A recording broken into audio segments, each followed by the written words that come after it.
पहला प्रश्न। कहा जाता है कि कृष्ण द्वारा 18वां अध्याय पूरा करते ही महाभारत का युद्ध प्रारंभ हो गया था। क्या आपके द्वारा भी 18वां अध्याय पूरा होने पर किसी महाभारत की संभावना है? ज्योतिषी भी कहते हैं कि 22 जुलाई को 8 ग्रह एक ही स्थान पर इकट्ठे हो रहे हैं।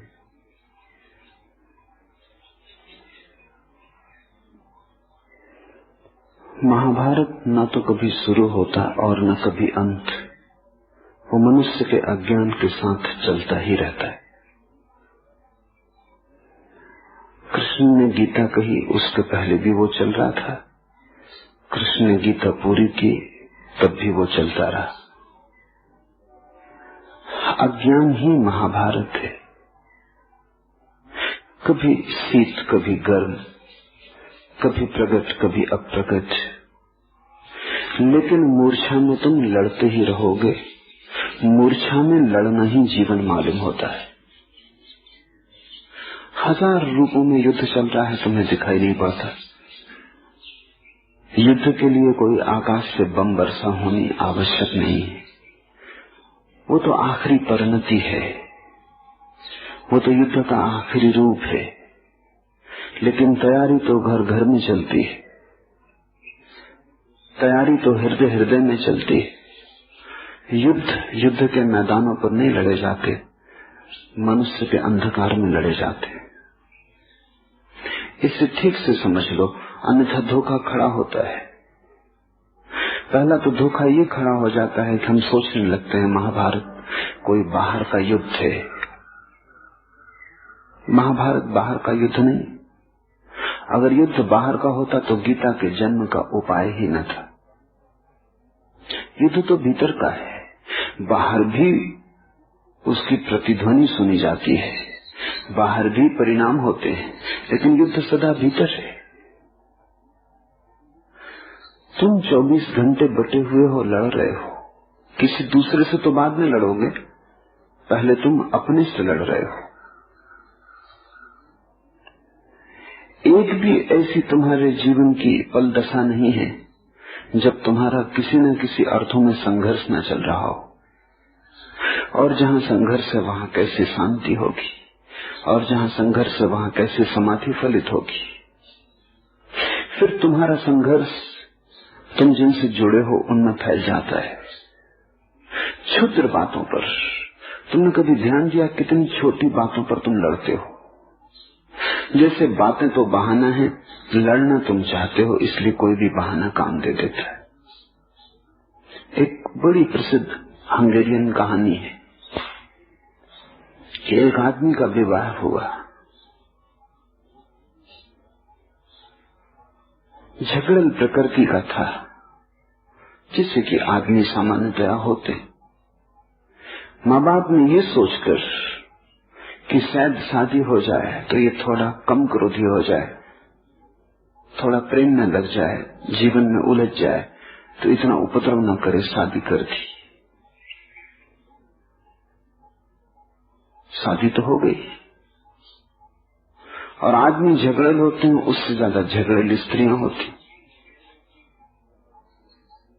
झगड़ल होना ही स्त्री का पूरा शास्त्र है जिससे वो जीती है।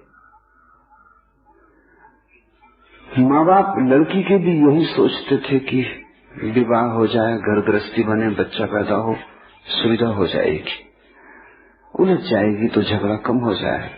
लेकिन जहाँ दो झगड़े व्यक्ति मिल जाए वहाँ झगड़ा कम नहीं होता, 2 गुना भी नहीं होता, अनंत गुना हो जाता है। जब 2 झगड़े व्यक्ति मिलते हैं तो जोड़ नहीं होता गणित का 2 2 4, ऐसा नहीं होता, गुणनफल हो जाता है।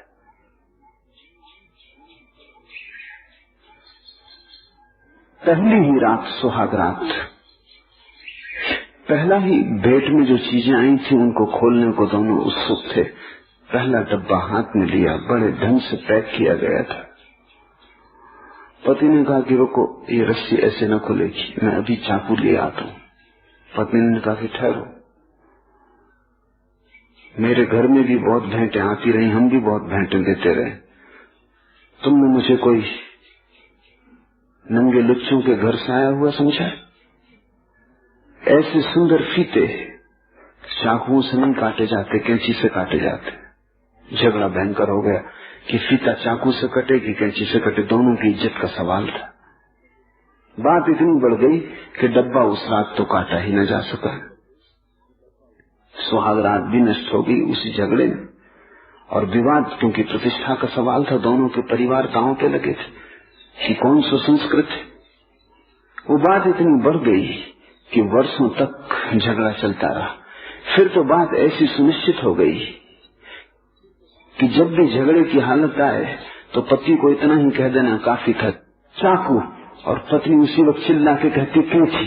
वो प्रतीक हो गए। वर्षों खराब हो गए।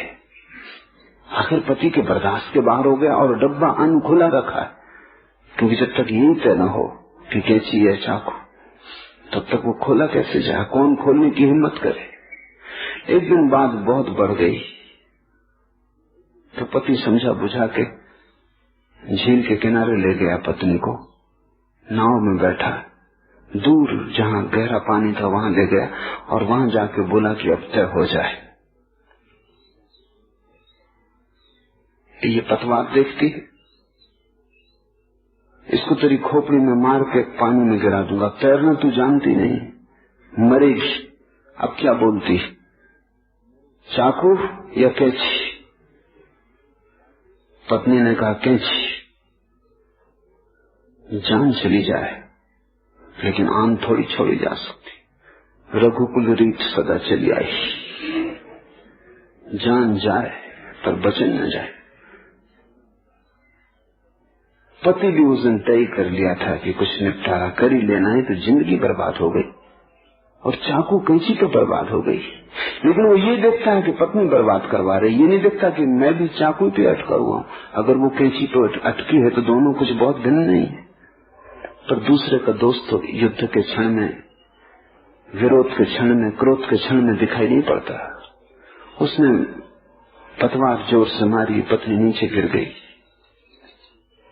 उसने कहा अभी भी बोल दे, तो भी उसने डूबते हुए आवाज दी कैंची। एक डुबकी खाई, मुंह नाक में पानी चला गया, फिर ऊपर आई। फिर भी पति ने कहा अभी भी जिंदा है, अभी भी मैं तुझे बचा सकता हूं, बोल। उसने कहा कैंची। अब पूरी आवाज भी नहीं निकली क्योंकि मुंह में पानी भर गया। तीसरी डुबकी खाई, ऊपर आई। पति ने कहा अभी भी कह दे क्योंकि ये आखिरी मौका है। अब वो बोल भी नहीं सकती थी, डूब गई।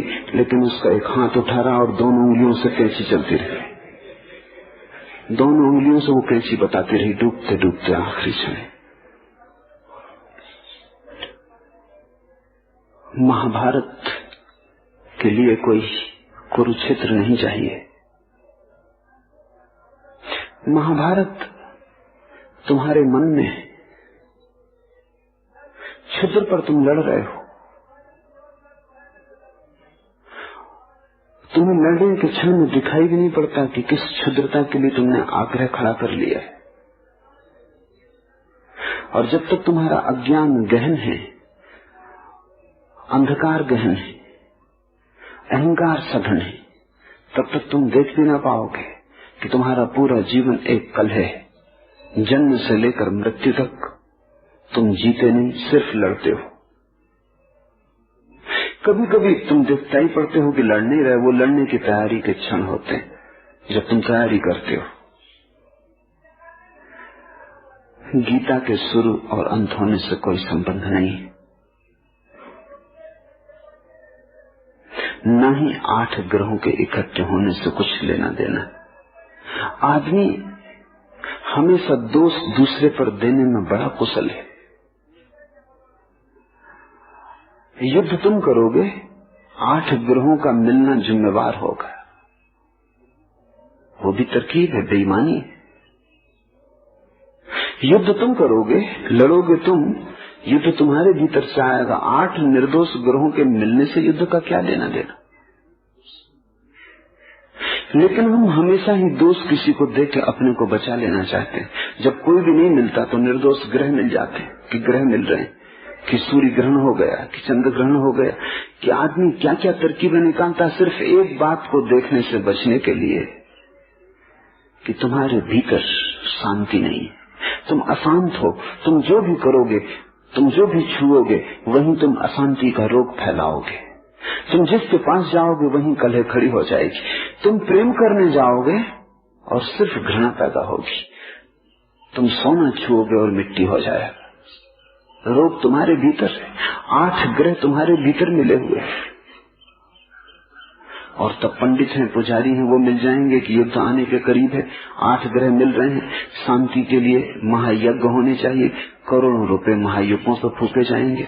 महायज्ञ की जरूरत तुम्हारे भीतर है। और वहां किसी अग्नि में घी डालने से काम न चलेगा। वहां तो परमात्मा की अग्नि में तुम्हें स्वयं को ही डालना पड़ेगा। वही एकमात्र यज्ञ है, जीवन यज्ञ, जहां तुम अपनी आहुति दे देते हो और अपने अहंकार को जल जाने देते हो। अहंकार के बाद जो बच रहता है, फिर कोई युद्ध नहीं है, फिर कोई उपाय ही नहीं है युद्ध का।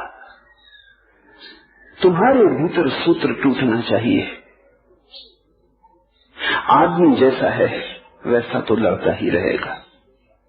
कितना ही बचाओ, कितना ही समझाओ, अहिंसा का पाठ पढ़ाओ, कोई फर्क ना पड़ेगा। वो अहिंसा के लिए लड़ेगा, कोई फर्क नहीं पड़ता। तलवारें उठ जाएंगी अहिंसा की रक्षा करनी।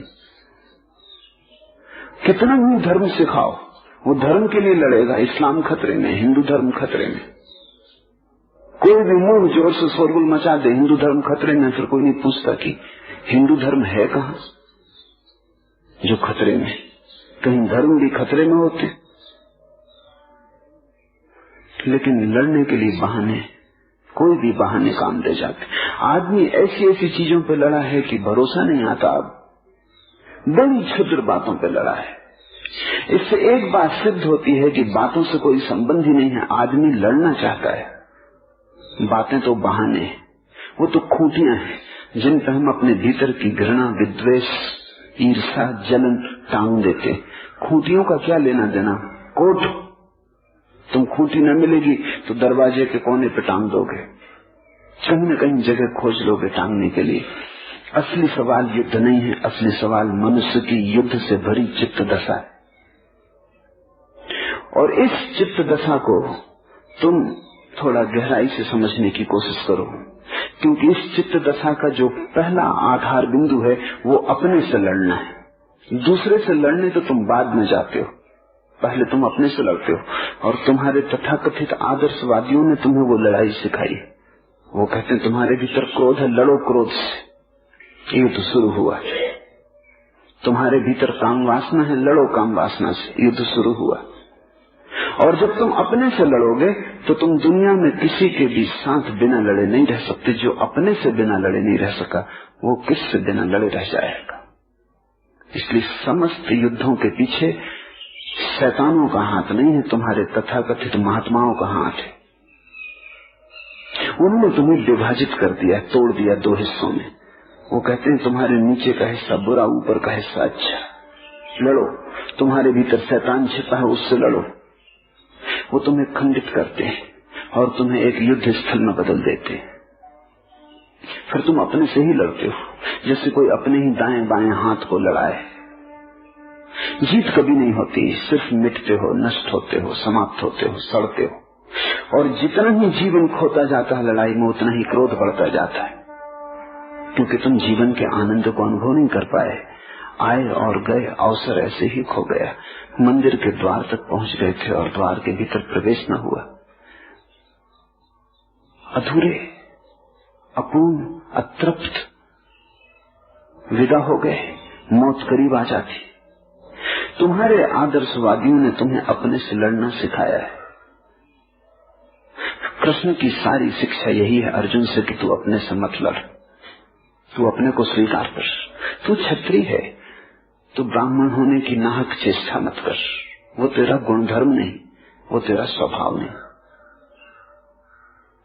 कृष्ण सभी महात्माओं के विपरीत है। इसलिए महात्मा कृष्ण का नाम लेने में भी जरा डरते हैं। और अगर लेते हैं तो कृष्ण के ऊपर अपनी धारणाएं थोप देते हैं, अपनी व्याख्या थोप देते हैं। कृष्ण का मूल संदेश क्या है? अर्जुन को एक छोटी सी बात कृष्ण से समझा रहे हैं कि जो तेरा स्वधर्म है, जो तेरा होने का ढंग है, जैसा तू आदमी है, तू क्षत्रिय है, तू लड़ाका है, तेरे जीवन की सारी कला, तेरी सारी कुशलता, तेरी वीरता में, तेरी क्षत्रियत्व में, आज अचानक तू ब्राह्मण होने के ख्याल से भर रहा है। आज अचानक तू अपने क्षत्रिय से लड़ने जा रहा है। अर्जुन सोचता है कि वो एक बड़े युद्ध से बच रहा है और कृष्ण देख रहे हैं कि वो एक बड़े युद्ध की शुरुआत कर रहा है। ये बड़ा बुनियादी और बारीक मामला है। अर्जुन तो ऊपर से ऐसे दिखाई पड़ता है, ये कह रहा है कि मुझे जाने दें, संन्यास्त हो जाऊंगा, वानप्रस्थ दशा पैदा हो गई, अब तो विराग आ गया, अब क्या मारना इन लोगों को, इस युद्ध में मुझे कोई रस नहीं मालूम होता। हे कृष्ण, मेरा गांडीव शिथिल हो गया है, मेरे गात शिथिल हो गए, लड़ने का कोई उमेश नहीं है, लड़ने की कोई ऊर्जा नहीं है, लड़ने का कोई भाव नहीं है। इन अपनों को मार के मैं क्या करूंगा? इससे तो अच्छा है मैं संन्यास्त हो जाऊं। क्या सार है धन को पा लेने में, पद प्रतिष्ठा राज्य सिंहासन, करूंगा क्या? अपने ही ना बचेंगे, भोगने वाले ना बचेंगे, उत्सव मनाने वाले ना बचेंगे, फायदा क्या है? मैं हट जाता हूं, संभालने दो कौरवों को, भोगने दो उन्हें, मैं युद्ध से अपने को अलग कर लेता हूं। जो भी ऊपर से देखेगा उसे लगेगा कि अर्जुन युद्ध से हटना चाह रहा है, शांतिवादी। बर्टन रसल, महात्मा गांधी, विनोबा का अनुयायी, पैसिफिस्ट, पहला पैसिफिस्ट, शांतिवादी। और जो ऊपर से देखता उसको लगेगा कृष्ण युद्धवादी है, क्योंकि कृष्ण कहते हैं तू लड़, और मैं तुमसे कहता हूं बात बिल्कुल उल्टी। कृष्ण अर्जुन को युद्ध से बचा रहे हैं क्योंकि अर्जुन एक भीतरी युद्ध में पड़ने की कोशिश कर रहा है, और बाहर के युद्ध तो सिर्फ प्रतिध्वनियां हैं, असली युद्ध तो भीतर है। अर्जुन अपने क्षत्रियत्व को इंकार कर रहा है, जिसका कि उसके खून खून में, रोए रोए में वास है, बूंद बूंद में जो छिपा है, उसके कण कण में जो बना है, उसके भीतर सब तरफ क्षत्रिय है, उस स्वभाव से क्षत्रिय। कृष्ण का वचन बड़ा अद्भुत है, स्वधर्मे निधनम श्रेया। अपने स्वभाव में, स्वधर्म में, अपने ढंग में, अपनी शैली में मर जाना बेहतर। पर धर्मो भया भया, और दूसरे के धर्म में, दूसरी की शैली में जाना बड़ा भयाभय है। अर्जुन, तू चूक जाएगा। ब्राह्मण होना तेरी नियति नहीं, क्षत्रिय होना तेरी नियति। उसके लिए ही तू निर्मित हुआ है, वही तेरे मांस मज्जा में समाया है, वो तेरी आत्मा है। कृष्ण ये कह रहे हैं तू अपनी निजता को मत झुठला। तू अगर जंगल में भी भाग जाएगा और सन्यासियों के झाड़ के नीचे बैठ जाएगा, तुझे एक हरिण दिख जाएगा, तो हरिण को देख कर तुझे सौंदर्य का ख्याल ना आएगा, तो आसपास टटोलेगा कि मेरा धनुष्वान कहाँ है। हरिण को देख के कविता पैदा न होगी तेरे मन में, धनुष्वान की खोज शुरू हो जाएगी। अगर सिंह तुझे दिख जाएगा और धनुष्वान भी न हुआ तो छलांग लगा के कूद पड़ेगा और युद्ध में उतर जाएगा। तेरा रोआ रोआ क्षत्रिय का है, वो तेरा गुणधर्म है, वो तेरा स्वधर्म है। मैं भी तुमसे यही कहता हूं, स्वधर्मे निधनम श्रेया। तुम अगर ग्रस्त हो और वही तुम्हारा सुख और शांति है, और अगर तुमने वहीं पाया है अपनी नियति को, तो तुम सन्यासियों की मत सुनना। होगा उनका स्वधर्म संन्यास, तुम्हारा नहीं है।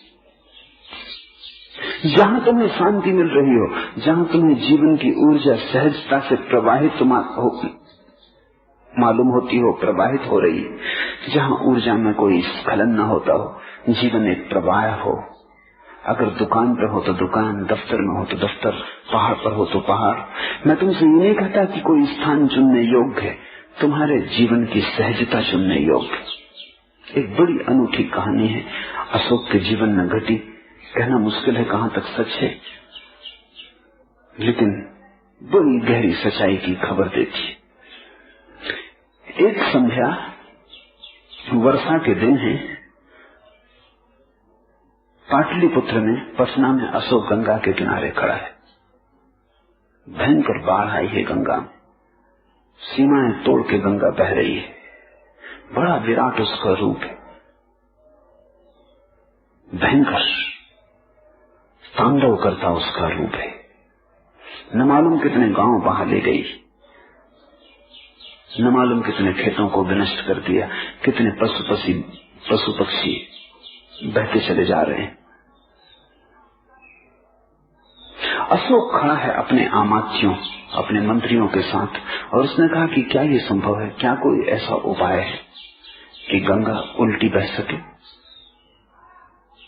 ऐसा अचानक उसको ख्याल उठा कि क्या कोई रास्ता है कि गंगा उल्टी बह सके स्रोत की तरफ। आमात्यों ने कहा असंभव, और अगर चेष्टा भी की जाए तो अति कठिन। एक वेश्या भी अशोक के साथ गंगा के किनारे आ गई। वो नगर की सबसे बड़ी वेश्या है। उन दिनों में वेश्याएं भी बड़ी सम्मानित होती थी। वो नगर वधू है। उस वेश्या का नाम था बिंदुमती। वो हंसने लगी और उसने कहा कि अगर आप आज्ञा दें तो मैं इसे उल्टा बहा सकती हूँ। अशोक चौंका। उसने कहा कि क्या ढंग है, क्या मार्ग है इसको उल्टा बहाने का, तेरे पास ऐसी कौन सी कला है। तो उस वेश्या ने कहा मेरी निजता का सत्य। बड़ी अनूठी कहानी। उसने कहा मेरी निजता का सत्य, मेरे जीवन का सत्य, मेरी सामर्थ्य, मैंने उसका कभी उपयोग नहीं किया। बड़ी ऊर्जा मेरे जीवन की सत्य की मेरे भीतर पड़ी। अगर आप कहें तो ये गंगा उल्टी बहेगी, मेरे कहने से बहेगी, इसका मुझे पक्का भरोसा है, क्योंकि मैं अपने सत्य से कभी भी नहीं टिकी। सम्राट को भरोसा न आया, पर उसने कहा देखें। वेश्या ने आंखें बंद की और कहानी कहती है कि गंगा उल्टी बहने लगी। सम्राट तो चरणों पे गिर पड़ा वेश्या के, और उसने कहा बिंदुमती, हमें तो कभी पता ही नहीं चला कि तू वेश्या के अतिरिक्त भी कुछ और है। ये राज, ये रहस्य तूने कहां सीखा? ये तो बड़े सिद्ध पुरुष भी नहीं कर सकते। वेश्या ने कहा मुझे सिद्ध पुरुषों का कोई पता नहीं, मैं तो सिर्फ एक सिद्ध वेश्या हूं, वही मेरे जीवन का सत्य है। क्या है तेरे जीवन का सत्य, तू खोल कर कह। अशोक ने कहा। उसने कहा मेरे जीवन का सत्य इतना है कि मैं जानती हूं वैश्य होना ही मेरे जीवन की शैली, वही मेरी नियति। अन्यथा मैंने कभी कुछ और होना नहीं चाहा, अन्यथा की चाह ही मैंने नहीं कभी अपने भीतर आने दी। मैं समग्र हूं, मैं सिर से लेकर पैर तक वैश्य हूं, मेरा रोआ रोआ वैश्य है, और मैंने वैश्या के धर्म से कभी अपने को च्युत नहीं किया। अशोक ने पूछा क्या है वैश्या का धर्म? पागल, मैंने कभी सुना नहीं कि वैश्या का भी कोई धर्म होता है। हम तो वैश्या को अधार्मिक समझते हैं, और यही मैं मानता था कि तू कितनी ही सुंदर हो, लेकिन तेरे भीतर एक गहरी कुरूपता है, क्योंकि तू शरीर को बेच रही है, सौंदर्य को बेच रही है। इससे क्षुद्र तो कोई व्यवसाय नहीं। वैश्याने का व्यवसाय क्षुद्र और बड़े नहीं होते, व्यवसायी पर सब निर्भर करता है। मेरे जीवन का सत्य यह है कि मेरे गुरु ने जिसने मुझे वैश्या होने की शिक्षा और दीक्षा दी, उसने मुझे कहा कि एक भर सूत्र को संभाले रखना तो तेरा मोक्ष कभी तुझसे छीन नहीं सकता। और वो सूत्र ये है कि चाहे धनी आए, चाहे गरीब आए, चाहे शूद्र आए, चाहे ब्राह्मण आए, चाहे सुंदर पुरुष आए, चाहे कुरूप पुरुष आए, चाहे जवान, चाहे बूढ़ा, कोढ़ी आए, रुग्ण आए, जो भी तुझे पैसा दे, तू पैसे पर ध्यान रखना और व्यक्तियों के साथ समान व्यवहार करना। न तो तू कोढ़ी को, रोगी को घृणा करना, न सुंदर को प्रेम करना, वो वैश्या का काम नहीं। तू तटस्थ रहना, तेरा काम है पैसा ले लेना, बस बात खत्म हो गई। तेरा ध्यान पैसे पर रहे। ब्राह्मण आए तो तू अतिशय भाव से उसके पैर मत छूना, और शूद्र आए तो तू उसे इंकार मत करना। तेरा काम है पैसा। वैश्या का ध्यान पैसा पर, बाकी कोई भी आए तो समभाव रखना, वही तेरा सम्यक्त्व है, वही तेरा सत्य है। और मैंने उसे संभाला है। मैंने न तो कभी किसी के प्रति प्रेम किया, लगाव दिखाया, आसक्ति बनाई, मोह किया, नहीं। न मैंने कभी किसी को घृणा की, जुगुप्सा की, नहीं। मैं दूर तटस्थ खड़ी रही। तब तो वैश्य भी संन्यास्त हो जाती। कृष्ण ठीक कहते हैं, स्वधर्मे निधनम श्रेया। वो अर्जुन को यही समझा रहे हैं कि तू ठीक से पहचान ले तेरा स्वधर्म क्या है। अगर तू कहता है सन्यासी होना तेरा स्वधर्म, अगर तू मानता है, समझता है कि सन्यासी होना तेरा स्वधर्म, तू जा। लेकिन आज तक तुझमें सन्यास की कोई झलक दिखाई नहीं पड़ी। काफी जीवन तेरा बीत गया, हम पुराने संगी साथी हैं। कभी तुझमें मैंने ब्राह्मण की कोई झलक नहीं देखी, सन्यासी का कोई भाव नहीं देखा। तू शुद्ध क्षत्रिय है। अर्जुन से ज्यादा शुद्ध क्षत्रिय खोजना भी मुश्किल है। तो तू इससे भिन्न हो ना सकेगा। तो एक ही उपाय है कि तू अपने ही धर्म के सत्य को उपलब्ध हो, निजता को मत छोड़। कृष्ण ये कह रहे हैं कि तू अपने भीतर अगर निजता को छोड़कर किसी और के पीछे चलेगा, किसी और की सुनेगा, किसी और आदर्श से प्रलोभित होगा, तो तेरे भीतर द्वंद्व पैदा हो जाएगा। और जिस व्यक्ति के भीतर द्वंद्व पैदा हो गया, वही असली युद्ध है। फिर एक संघर्ष शुरू होता है जिसका कोई अंत नहीं है, क्योंकि तुम अपने से ही लड़ते हो। अंत हो कैसे सकता है? और सभी तुम लड़ रहे हो। कोई क्रोध से लड़ रहा है, कोई काम से लड़ रहा है, कोई लोभ से लड़ रहा है। लोभ भी तुम्हारा है, क्रोध भी तुम्हारा है, लड़ने वाले भी तुम हो। करोगे क्या? तुम अपने को ही बांट लोगे दो हिस्सों में और अपने से ही लड़ोगे। कोई जीत सकता है? जीत संभव है? तुम व्यर्थ ही खो जाओ। अपने को स्वीकार कर लो, स्वधर्मे निधनम श्रेया।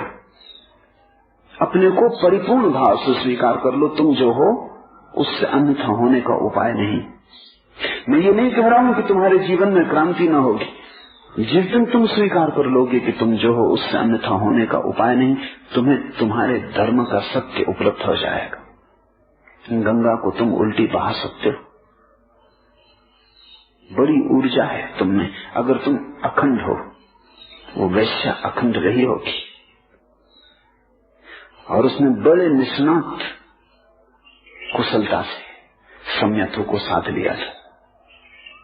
वैश्या का सवाल नहीं है, न सन्यासी होने का सवाल है। क्योंकि ये हो सकता है सन्यासी जंगल में बैठा हो और वैश्या का विचार करे, तब उसके भीतर द्वंद्व है, संघर्ष, कुरुक्षेत्र है। और वैश्या वैश्यालय में बैठी हो और सन्यास की धारणा करे, उसके भीतर भी द्वंद्व है। तुम जहां हो वहां पूरे रहो। तुम्हारी समग्रता ही तुम्हें मोक्ष की तरफ ले जाएगी, मुक्ति की तरफ ले जाएगी। और बड़ी अनूठी बात यह कि जिस दिन तुम अपने को परिपूर्ण स्वीकार कर लेते हो, उसी दिन तुम्हारे भीतर क्रांति शुरू हो जाती। जिसने स्वीकार कर लिया अपने क्रोध को, उसके स्वीकार में ही अतिक्रमण है। वो क्रोध से ऊपर उठ गया, वो क्रोध के पार हो गया। उस स्वीकार में ही वो अलग हो गया, साक्षी हो गया। वो वैश्या अपने वैश्यापन को स्वीकार करके साक्षी हो गई, अलग हो गई, भिन्न हो गई। अब सब खेल रह गया, लीला रह गई। इसलिए तो कोढ़ी आए, स्वस्थ आए, बीमार आए, युवा आए, बूढ़ा आए, कोई अंतर न रहा। सब खेल हो गया, सब नाटक हो गया। वैश्या दूर खड़ी हो गई। अर्जुन को कृष्ण यही कह रहे हैं कि तू बीच में मत, दूर खड़ा हो जा। तटस्थ भाव से, फलाकांक्षा शून्य, अनासक्त, जो तेरी निजता है उसको प्रकट होने दे। इस क्षण से भाग मत और अपने से भाग मत। अपने से कोई कहीं भाग नहीं पाया कभी। कहां जाओगे भाग कर अपने से? जहां जाओगे तुम तो तुम ही रहोगे।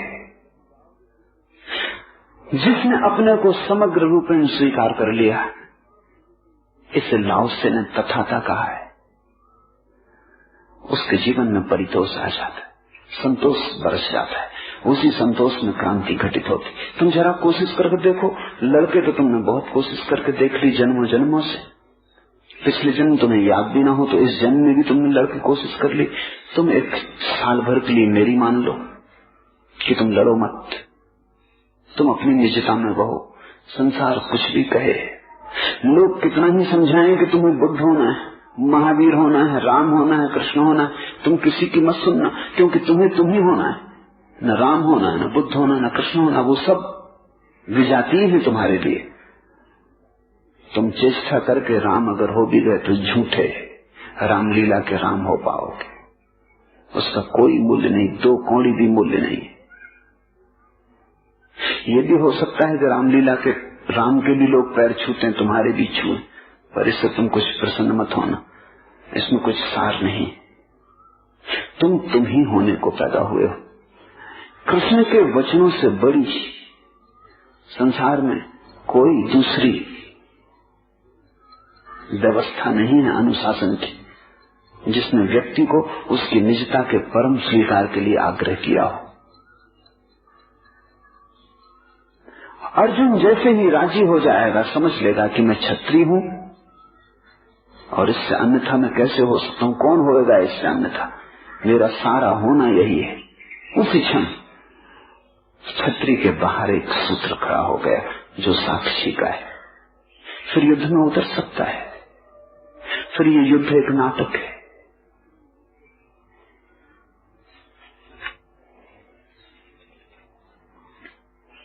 यदि चाहते हो कि महाभारत न हो तो तुम्हारे हाथ में केवल इतना ही है कि भीतर जो युद्ध चलता है उसे तुम रोक दो और नकल में मत पड़ो, कोई और होने की कोशिश मत करो। तुम्हारी कोशिश ऐसी ही जैसे गुलाब का फूल कमल होना चाहे, पागल हो जाएगा। कमल तो क्या होगा, गुलाब भी ना हो पाएगा। शक्ति लग जाएगी कमल होने में, गुलाब होने में वंचित रह जाएगा। तुम वही हो सकते हो जो तुम हो। तुम्हें पूरा ही बनाया गया है, कुछ अधूरा नहीं है, कुछ कमी नहीं है। तुम जरा 1 वर्ष के लिए अपने को स्वीकार करके देख लो और देखो कैसी शांति तुम्हारे चारों तरफ घनी हो जाती। बड़ी कठिनाई होगी, क्योंकि सैकड़ों वर्षों की शिक्षा तुम्हें सदा जैसे बैल को कोई पीछे से कोंचे चला जाता है, ऐसे तुम्हें कोंच रही है, कोड़े लगा रही है। कुछ बनो, दौड़ो, ऐसे खड़े खड़े जीवन गंवा दोगे। बुद्ध बनो, महावीर बनो, कृष्ण बनो। जैसे परमात्मा तुम्हें स्वीकार नहीं करता, सिर्फ बुद्धों को स्वीकार करता है। और कभी तुम ये भी तो देखो, बुद्ध कैसे बने। उन्होंने कोई और बनने की कोशिश नहीं की, इसलिए बुद्ध बने। मैंने सुना है एक सूफी फकीर अपने गुरु के आसन पर विराजमान हुआ। गुरु के मृत्यु के बाद लोगों में बड़ी अफवाहें चली, लोगों में बड़े शक संदेह उठे। आखिर गांव के लोग इकट्ठे हो गए। कहना जरूरी था, क्योंकि बात जरा गलत थी, क्योंकि इस शिष्य का व्यवहार गुरु से बिल्कुल भिन्न था। ये गुरु के पद का अधिकारी न था। लोगों ने कहा कि क्षमा करें, नाराज न हो, लेकिन आप गुरु के पद के अधिकारी नहीं हैं, क्योंकि आप ऐसी कोई भी बात हमें नहीं दिखाई पड़ती जो गुरु की मानते हो। वो फकीर हंसने लगा। उसने कहा, इसीलिए मेरे गुरु भी अपने गुरु की नहीं मानते थे, इसलिए मैं उनका शिष्य। मेरे गुरु अपने ढंग के आदमी थे, उनके गुरु अपने ढंग के आदमी थे, मैं अपने ढंग का आदमी हूं। और मेरे गुरु ने स्वयं को मेरे ऊपर नहीं थोपा, सिर्फ मुझे सहारा दिया कि मैं वही हो सकूं जो मैं हो सकता हूं। सदगुरु और असदगुरु का यही फर्क है। सदगुरु तुमसे कहेगा स्वधर्मे निधनम श्रेया, अपने धर्म में, अपनी निजता में मर जाना भी ठीक। दूसरे की निजता को ओढ़कर जीना भी गलत। सफलता भी मिल जाए दूसरे के पाखंड को ओढ़कर, दूसरे के वस्त्रों में छिपकर, तो सफलता 2 कौड़ी की। असफल भी होना पड़े अपनी निजता को बचाते हुए, तो असफल होना भी श्रेयस्कर, क्योंकि उस असफलता में भी तृप्ति होगी कि तुम ही रहे। तुम्हारे कंठ पर ही जब पानी की बूंद पड़ेगी तभी तृप्ति आएगी, दूसरे के कंठों पर पड़ने से कुछ हल न होगा। तुम्हारी आंख जब देखेगी प्रकाश को तभी सूर्योदय होगा, दूसरों की आंखों से देखने से कुछ भी न होगा। तुम उदार मत बनना। अर्जुन के मन में बड़े उदार बनने की चेष्टा पैदा हो गई थी। कृष्ण की सारी व्यवस्था यही है कि वो उधार न बने, नगद स्वयं रहे। वहीं से युद्ध शुरू होता है, फिर युद्ध फैलता चला जाता है। फिर तुम घर में लड़ते हो, परिवार में लड़ते हो, समाज में लड़ते हो, राज्य, फिर युद्ध फैलता चला जाता है। फिर पूरी पृथ्वी एक युद्ध है। चांद तारों को दोष मत दो, थोड़ा भीतर देखो, आदमी के अतिरिक्त और कोई दोषी नहीं है।